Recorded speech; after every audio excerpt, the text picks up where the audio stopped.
It's just over 6 weeks now since a private detective called Daniel Morgan was found dead in a car park of a pub in South London.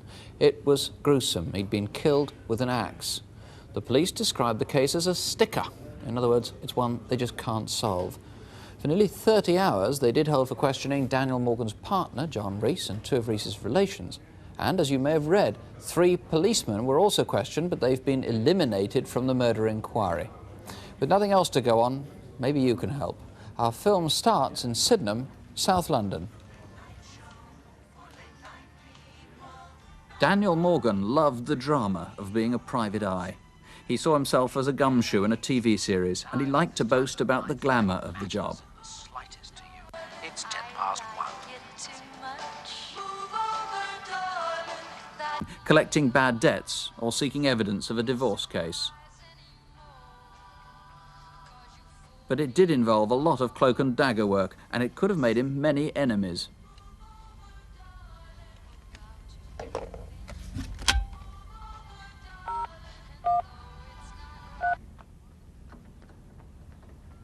Apart from his work, Daniel Morgan's abiding interest was fast cars. He had several old ones kept in various places in South London, and he was devoted to his 2 young children. Come on, Daddy, come on.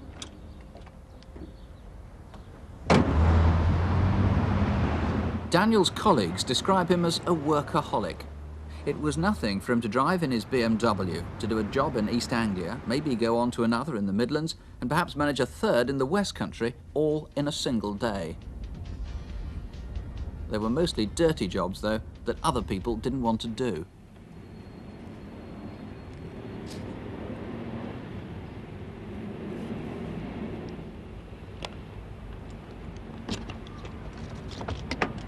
He specialised in what are known as motor snatchbacks, repossessing cars for which finance payments hadn't been maintained.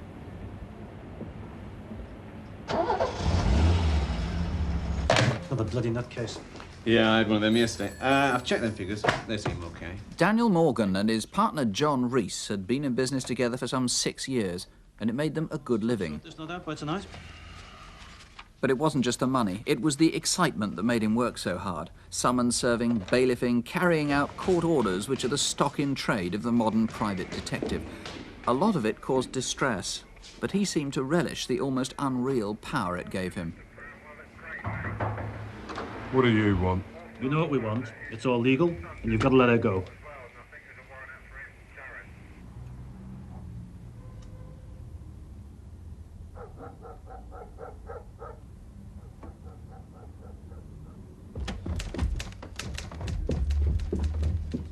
On the day before he died, Daniel left his office in High Street, Thornton Heath, at about 5 o'clock.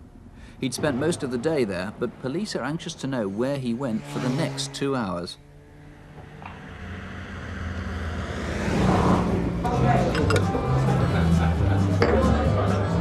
Listen, okay, lads, listen. What are you having anyway? Better? By 8 that Monday evening, he was drinking in the Golden Lion pub in Sydenham with his partner, Jonathan Rees, and 4 other men. Large brandy and soda, a couple of pints of bitter, and white wine, so that one yourself. Next day, Tuesday, he and a colleague came back to the office at around 4:30 after spending the day in Slough. They were in buoyant mood when they went in to see one of their staff. Traffic on the bloody motorway, what do you think? Anyway, I've got 16 warrants and some off for tomorrow. Good. I've got some money for you. £70, £1,100. Okay. Right. At about 5:30, after making a few phone calls and with all the money in his pocket, Daniel left the office. He and John Rees had arranged to meet a contact later that evening, again in the Golden Lion. I'm off now, John. See you in the pub at 7:30. Okay? Yeah, okay, see you there.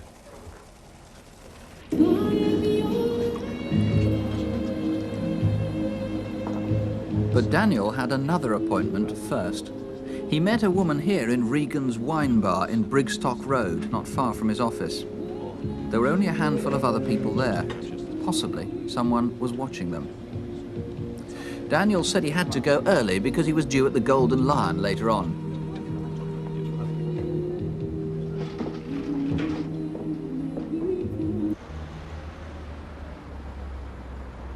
The couple left the wine bar shortly after 7. Was he perhaps followed from here? If not, who else knew where he was going next? Only one other witness has been traced so far who saw Daniel between 7 and 7:30. Oh, Daniel, just the man. Could you give us a hand with the board? Cheers. Thank you. This is just near his office in Thornton Heath High Street. Yeah, sure. Thanks very much. Bye-bye. John Rees had already parked his car at the front of the pub. Daniel Morgan put his car at the back. The man they were supposed to meet didn't turn up, and the two of them drank alone. One witness remembers 2 people of Mediterranean appearance looking intently through the window. There weren't many other drinkers in the saloon bar, though there was a ladies' darts team in the back room. Were you there that night? Yeah, might as well. The barmaid at the Golden Lion remembers Daniel buying his last round. Here we go, love. Guess a white wine and soda, brandy and coke, and a couple of packs of crisps, yeah?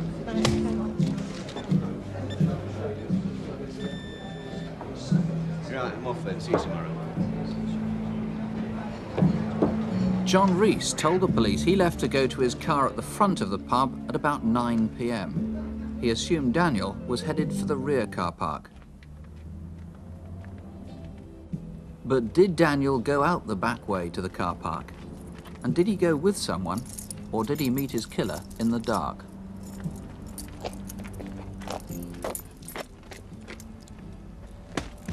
Close to his car, someone struck him from behind and then hit him 3 more times.